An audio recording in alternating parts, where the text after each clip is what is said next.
శ్రీకాకుళం జిల్లా ఇచ్చాపురం పురపాలక సంఘం పరిధిలోని పురుషోత్తపురం ఆదర్శ పాఠశాల మరియు జూనియర్ కళాశాలలో మధ్యాహ్న భోజన పథకం అమలు తీరును ఇచ్చాపురం ఎమ్మెల్యే బెందాలం అశోక్ బాబు ఆకస్మికంగా తనిఖీ చేశారు.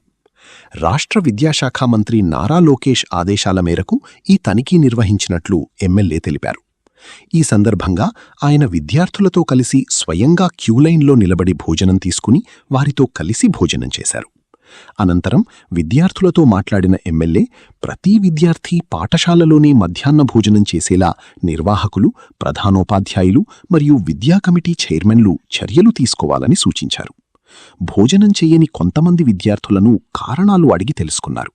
విద్యార్థులకు నాణ్యమైన, పరిశుభ్రమైన ఆహారం అందించాలని అధికారులను ఆదేశించారు. ఈ కార్యక్రమంలో కూటమి నాయకులు, సంబంధిత శాఖ అధికారులు మరియు స్థానిక ప్రజలు పాల్గొన్నారు.